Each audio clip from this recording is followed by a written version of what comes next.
northeastern part of India is the province of Bengal. Its area is 76,843 square miles.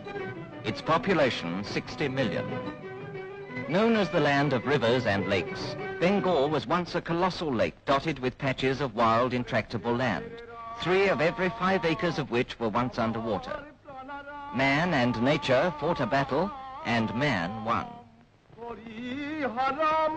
Today, the plain of Bengal is rich and fertile, and grows large crops of rice and other staple foods. Telegraph and telephone wires straddle the countryside. Highways cut out of jungle tracks connect villages and towns hitherto isolated. Its wide rivers and the network of rail communication provide the necessary means of transport. Let us now visit a typical town in Bengal. Down the centre runs the main street.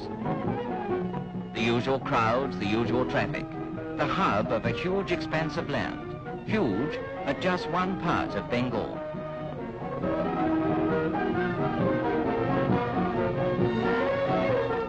In the bazaars, there is the same buying and selling as everywhere in the world, only more colourful.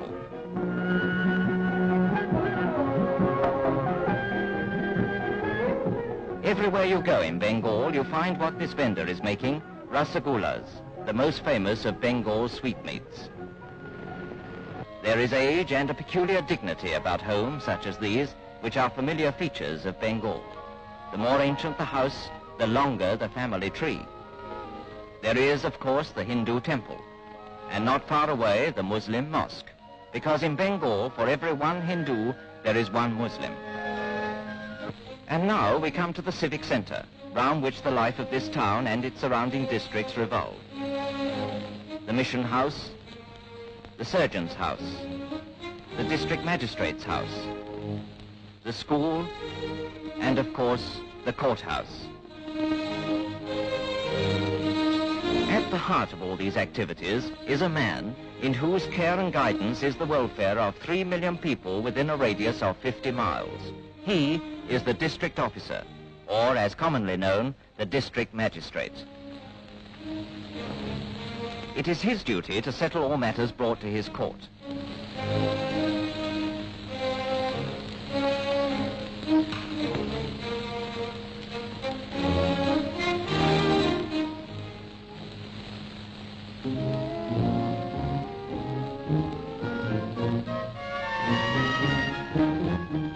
He looks young to be treated with much respect, but years of study and training have equipped him with powers of judgment and a high sense of public duty for his responsible post.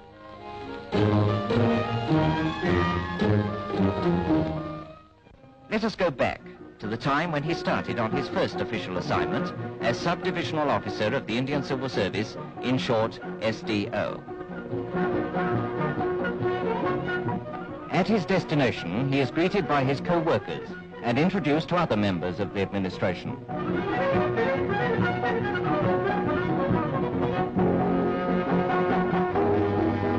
Then, with all his worldly goods and chattels precariously perched on what was once a flashy automobile, he is whirled away to his new home.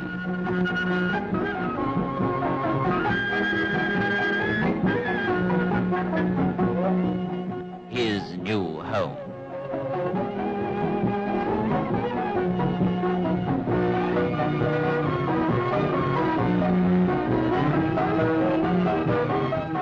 Next day starts his round of inspection.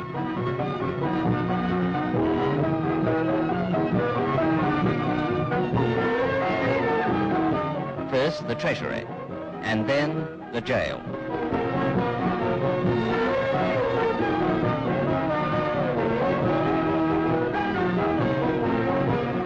The first day in the courtroom is a strange experience for him, with a room full of peasants thrusting their various petitions upon him. But he's learned how to keep his head and tackle every problem with a calm and ordered mind. Inspecting the villages in his district is an important part of his work. The bullock cart, India's oldest method of transport, comes in handy over difficult roads, and when the road peters out, there is always the friendly horse.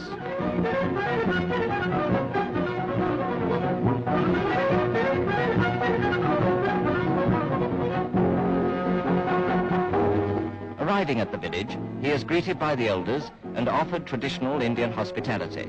His friendly manner soon wins their confidence, and they open their hearts to him. Part of his duties as sub-divisional officer is to inspect the crops and to verify the reports of his subordinates. His sympathetic approach to their problems makes the peasants feel they have a friend. The next part of his tour is done by bicycle, to meet the irrigation officer and glean information for his reports. The journey continues, a little more comfortably this time. And one stretch by boat is cool and very beautiful. It takes him to an outlying hospital, where a little band of devoted workers fight the battle against Bengal's greatest scourge, malaria.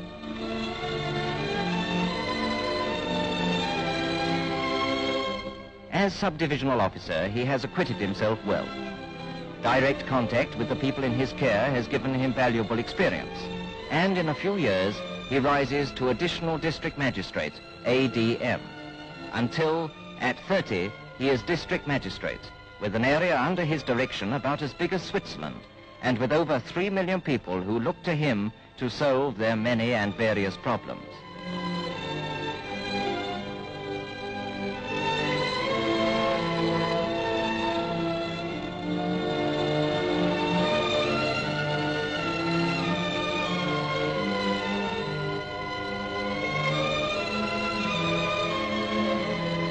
But no matter how many hours he puts in at the office, how many visitors he manages to see, no matter how young and active he may be, looking after the welfare of 3 million people is obviously a task too big for one man. Therefore, he has a body of other administrators working for him. Miles away from him, in every village, is a union board. Here is the president directing a meeting, deciding knotty questions about their way of life.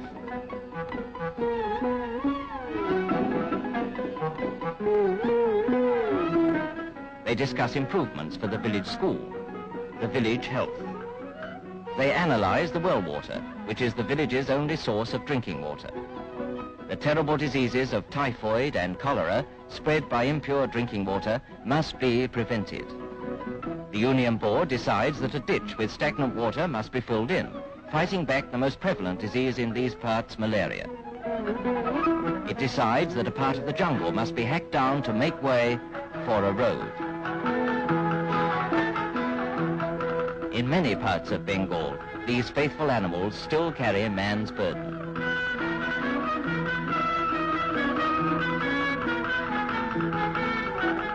The Union Board also decides what trees in the forest may be cut down and what may not for the supply of wood.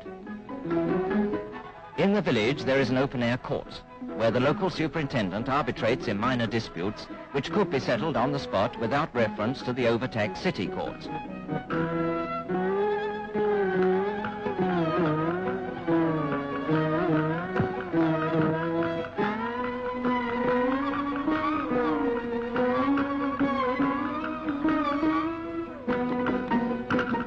Another important aid to the district magistrate is the irrigation officer.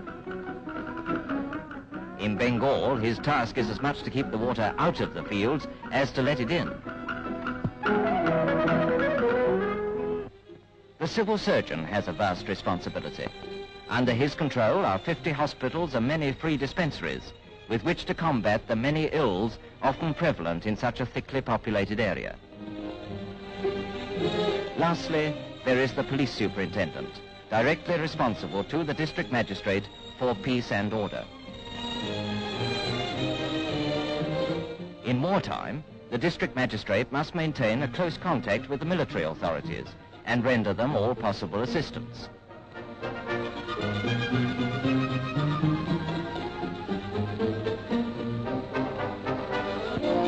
And now, having gathered all the reports of his sub-divisional officers as well as his own notes and recommendations, he is ready to report to the provincial capital at Calcutta.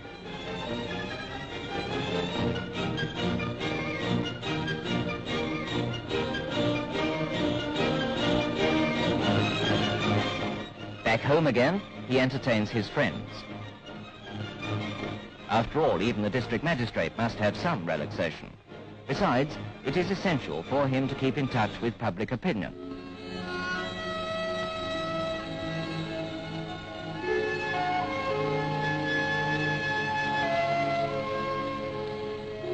The guests have gone. Perhaps he could squeeze a few more moments of work before going to bed. But can he? Well, let's call it a day and take the files to bed.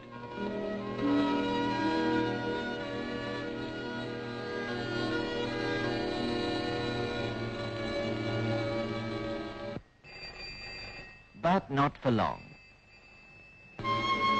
It's an emergency call from an outlying district. A river has burst its banks. Lives are threatened. He must go at once. He may be away a few days.